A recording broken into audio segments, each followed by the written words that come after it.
Monday morning, Palantir is going to be announcing its quarter one results for 2023. Obviously, the entire Palantir community, the Palantards as we call ourselves, are absolutely anxious and patiently, or not so patiently, awaiting either a disaster or a fabulous earnings. Last quarter, Palantir announced its first ever GAAP profitable quarter, which means it is actually making money. We had a zero point zero 0.01 earnings per share, which gave us a profitability of around $31 million. In order to get that $31 million of GAAP profitability, we needed some really fancy accounting and numbers playing around. But at the end of the day, we did get GAAP profitability. Because we got GAAP profitability, the price of Palantir absolutely soared to double digits once again. Yes. However, just a few days later, the price of Palantir kept going down, down, baby, and we are already so used to this. Right now, the price of Palantir is trading at around $7.40 last time I checked. I personally have 15 call options for this coming Friday, as I am hoping, praying, and do believe that we are going to beat expectations. The expectations are extremely low. Last quarter, we came in at $509 million of revenue, which is an increase of 18% year over year. However, the estimation for quarter one of 2023 is actually between $503 to $507 million, which means that our growth is stagnant. It's pretty much standing still, and you never want to see that your next quarter is going to be worse than the quarter you just had. If you want to compare this quarter one of 2023 compared to quarter one of 2022, we ended up bringing in $443 million. If you do the math, we're going to be somewhere around 12.5 to around 13.6, 13.7 year over year growth. That is a far cry from the promised 30% that we had a couple of years ago in our presentations. I'm not mad at it, and I understand the growth of Palantir. Now that I gave you those really boring numbers, why don't I just talk from my heart? Palantir is a growth company. Palantir is a growth company that deals in artificial intelligence and machine learning. They do what no other companies around the world can do. Sure, there are other companies that overlap. Sure, there are many companies that can do parts, bits, and pieces of what Palantir can do. However, none of those companies can actually compete with Palantir. Time after time, again, we always hear, hey, Palantir is the only option for us. Or we don't even like Palantir, but we have to use them because they are the only option. Palantir has $1.5 billion in T-bonds as far as I understand. That $1.5 billion in T-bonds, treasury bonds, would yield a 5%, if I'm not mistaken. That's what was said in the last interview. However, there is a gray area, and people don't understand if this is Palantir's money, 1.5 billion, or actually Alex Karp's money, 1.5 billion. I do think that it's Palantir's. If you take the 5% into account, that comes out to around 18 point something million for this quarter. That 18 point something million quite possibly can get us above that GAAP profitability again to give us a positive beat. I don't know what's going to end up happening. I truly don't. All I know is that if we are not going to be GAAP profitable, Wall Street is not going to like that, and they will shit on us, and the price of Palantir will go down. If the price of Palantir will go down, I will DCA the dip. Over the last week, I was buying around 100 shares every single day. Palantir is embracing its future.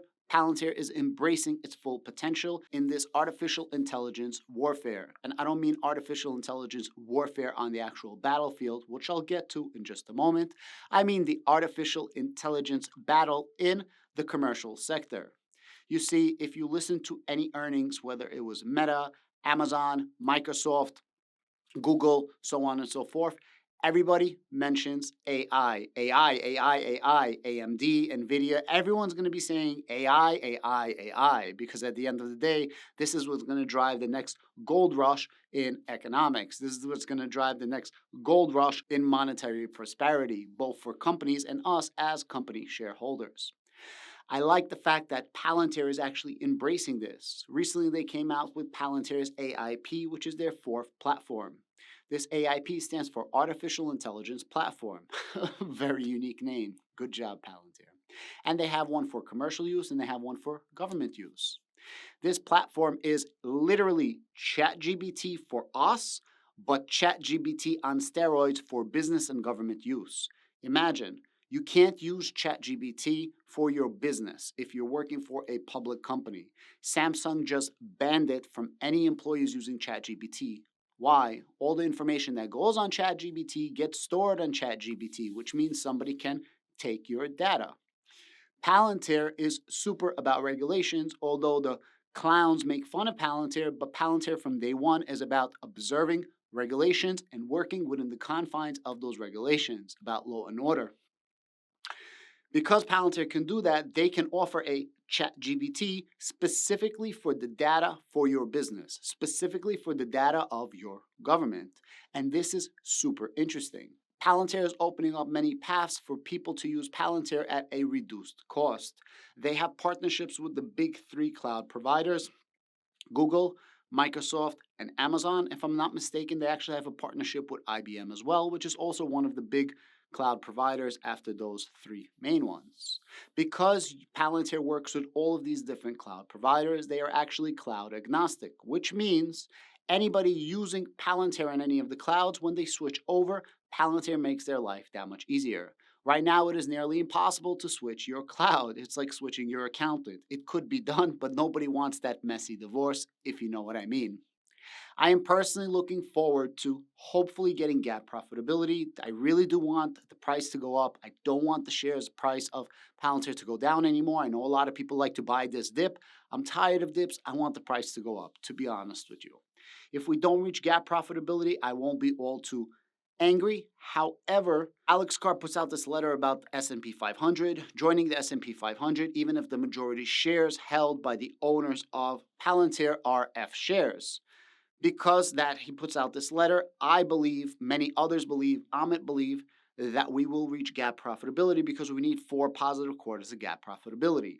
However, I did see Arnie on Palantir Weekly, and Arnie says it doesn't say 4 consecutive, it says 4 cumulative, which means if you have some quarters that are less and some quarters that are higher, as long as the positive outranks the negative, you can still be inducted into S&P.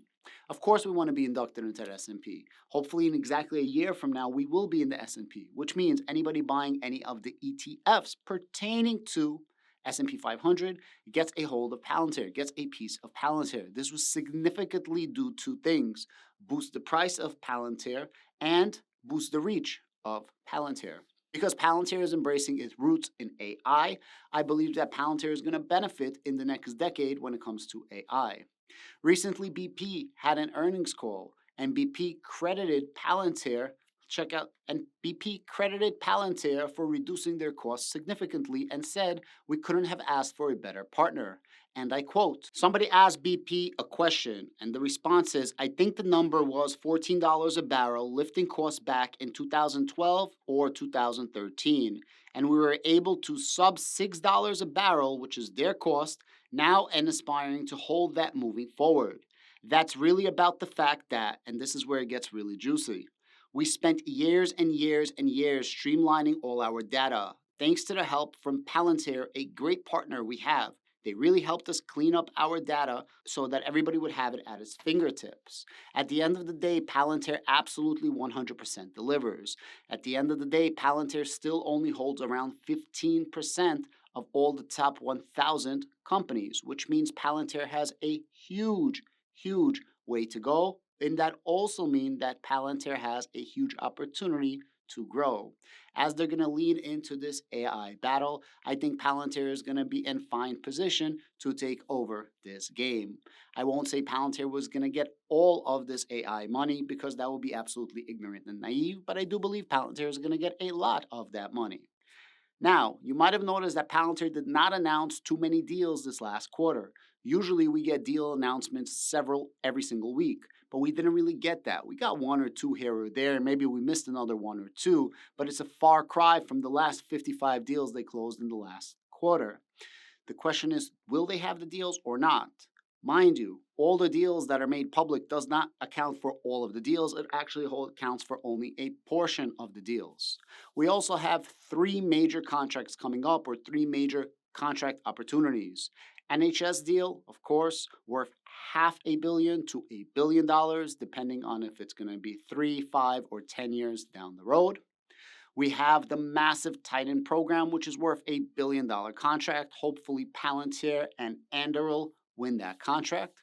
And finally, we just got an announcement of a massive $900 million Space Force contract, not specific to Palantir, but in general to upgrade Space Force. Now, I did make a full video about that. If you guys want to check it out, you guys can click on the video up above. But essentially, I believe Palantir is going to get somewhere between 200 and 300 million of that $900 million contract, which I break down in my video. There's many reasons for that. Recently, Chicken Genius made a video talking about what he's buying and what he's selling. He did mention that he's pretty much all in of his current portfolio into Palantir. Doesn't mean that he doesn't have money on the side, but I do believe he bought about $300,000 worth of Palantir.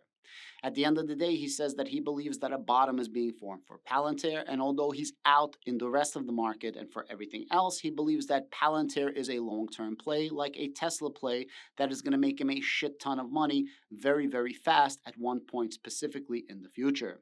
I also believe that Palantir is going to make myself a shit ton of money, and at the end of the day, you need to do your own due diligence and your own research.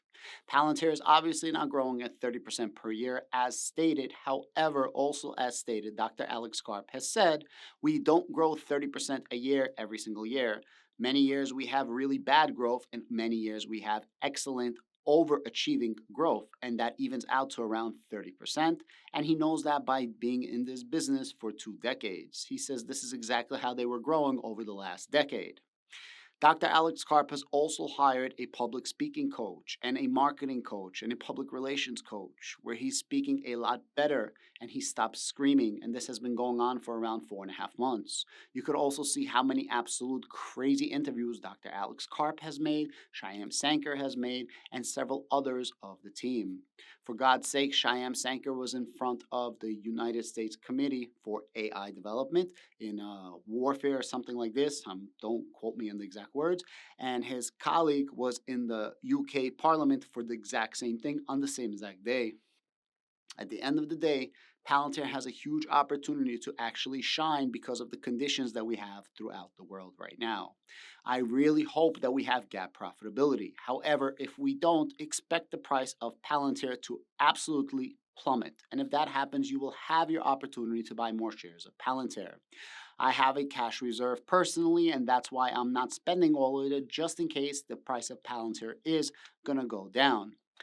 I hope we have GAAP profitability, and if we do have GAAP profitability, even if we're going to get that 18 million from T-bonds, which I personally do believe that we will, I might be wrong. I'm just giving you guys, my open thoughts, which is very difficult to do speaking in front of the camera.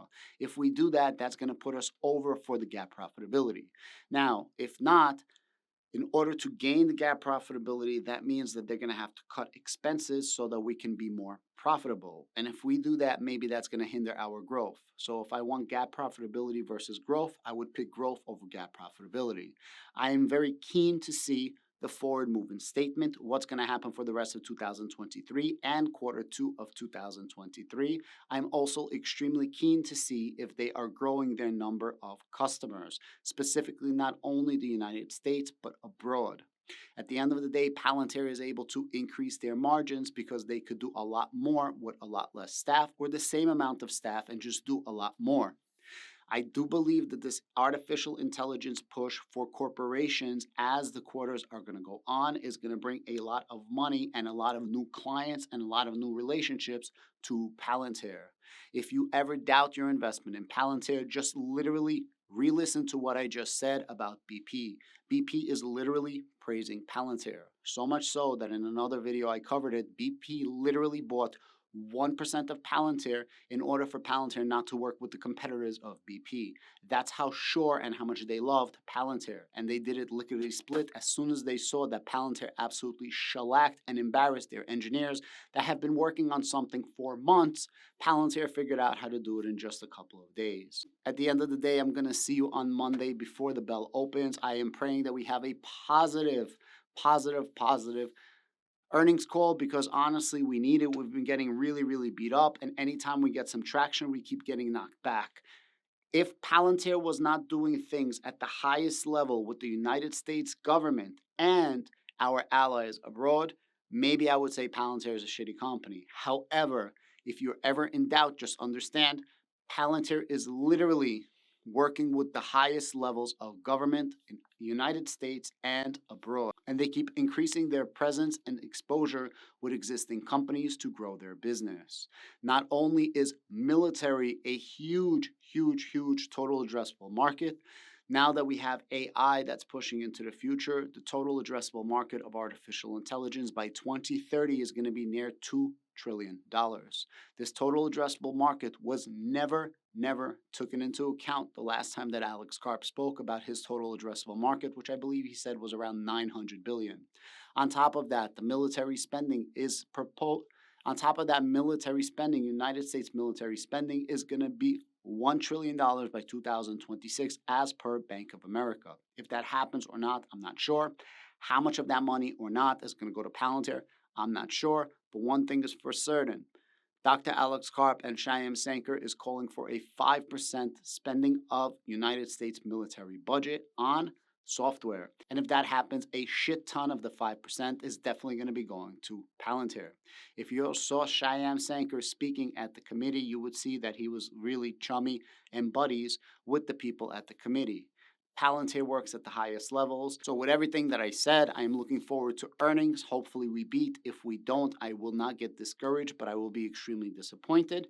And with that said, I will keep adding to my bag because I do believe that Palantir is a once-in-a-generation opportunity. And sometimes what's on the surface is not what's happening in the back. And it takes a lot of time for Palantir to lock up these contracts, be it commercial business, military, or non-military government business. If you want some more Palantir videos, please click on this video right here. And I hope you guys enjoy the rest of your weekend.